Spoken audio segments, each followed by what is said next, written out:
दोस्तों, आज की कहानी है बहू इस बार लड़की पैदा की तो तलाक दे दूंगी। दोस्तों, कहानी शुरू करने से पहले अगर आपने चैनल को सब्सक्राइब नहीं किया हो तो कर लीजिए ताकि आपके पास पहुंच सके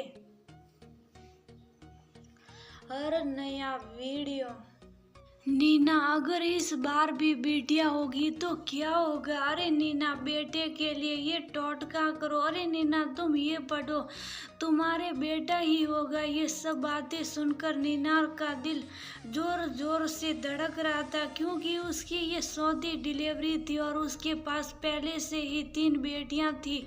नीना के पति को भी इस बार बेटा ही चाहिए था और खुद नीना को बेटी पैदा होने से कोई आपत्ति ना थी क्योंकि नीना की भी 2 बड़ी बहनें ही थी और कोई उसका भाई नहीं था। उसके माँ बाप गुजर चुके थे। नीना के सास ससुर और बाकी घर वालों को तो बस बेटा ही चाहिए था।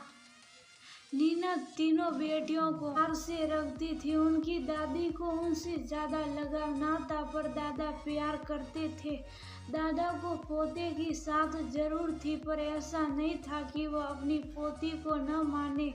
घर में नीना की जेठानी थी जिनके कोई बच्चा नहीं था। उसकी जेठानी नीना का हर काम में बराबर साथ देती थी और उसका बहुत ख्याल रखती थी। उसकी बेटियों को वो अपना ही मानती थी। घर में सास का डंडा बहुत जबर था। पूरे घर पर सास का ही हुक्म चलता था। सास के 2 बेटे थे बस, तो उसे घमंड भी बहुत था बेटे होने पर।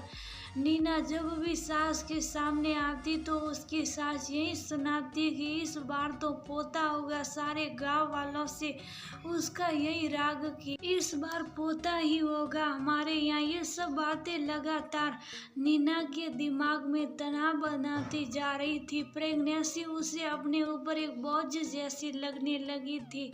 उसे ये भी चिंता थी कि कहीं अम्मा बेटी की इच्छा की खातिर उसके पति की दूसरी शादी न करा दे। उसकी जेठानी उसका ध्यान इन सब बातों से हटाने की कोशिश करती थी। नीना ही अपने ससुराल में 10वीं तक पढ़ी थी। बाकी घर में कोई नहीं पढ़ा था तो किसी को ये कैसे मालूम होता कि लड़की या लड़के के लिए पति ही जिम्मेदार होता है। नीना अपनी जेठानी से कहती, भाभी अगर बेटियां होगी तो क्या होगा? ये तो मेरी सौतन ले आएंगे। बाबूजी भी कुछ नहीं बोल पाएंगे अम्मा के आगे। हम लोग के पति तो अम्मा की बात मानते। उसकी जेठानी ने कहा, क्या होगा? जैसे तीनों बेटियों घर में रौनक किए हुए वैसे वो भी करेगी और हमें तो खिला पाते नहीं, सौतन को कहाँ से खिलाएंगे? नीना बोली, भाभी पर अम्मा तो मुझे मार ही देगी और सब गांव वाले भी हंसेंगे। जेठानी बोली, अरे चिंता मत करो, अभी ऊपर वाला हो सकता है इस बार बेटा ही दे देवे। और क्या अम्मा खुद किसी की बेटियां नहीं है? पूरे घर का काम करते हुए उसके मन में बस यही रहे कि काश बेटा हो जाए। खैर कैसे ना कैसे करके 9 महीने का वक्त बड़ी मुश्किल से पूरा होता। डिलीवरी वाले दिन सुबह से ही नीना को घबराहट और दर्द में बहुत ज्यादा उल्टी होने लगती हैं और उसका ब्लड प्रेशर बहुत हाई हो जाता। जल्दी से दही को लाया जाता। घर के बाहर गांव वालों का मेला लग जाता। नीना की हालत बहुत ज़्यादा खराब होती जाती है। उसकी जेठानी के चिल्लाने पर घर के लोग नीना को पास के कस्बे के अस्पताल में ले जाने के लिए तैयार हो जाते। डॉक्टर नीना को देखती कहती, इनकी हालत तो आप लोगों ने घर में ही खराब कर दी। इतनी देर क्यों लगा दी लाने में? जल्दी से नीना को ऑपरेशन थिएटर में ले जाया जाता है क्योंकि नॉर्मल डिलीवरी नहीं हो सकती थी अब अम्मा को।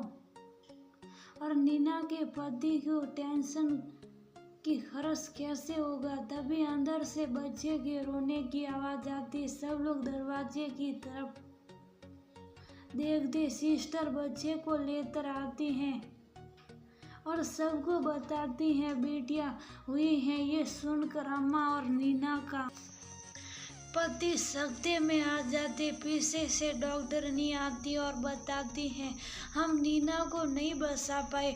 नीना का पति अपना सर पकड़ लेता। अम्मा को ये सुनकर धक्का लगता, लेकिन उससे भी ज्यादा दुख उन्हें बेटी के होने और अस्पताल के खर्च का था। नीना के पति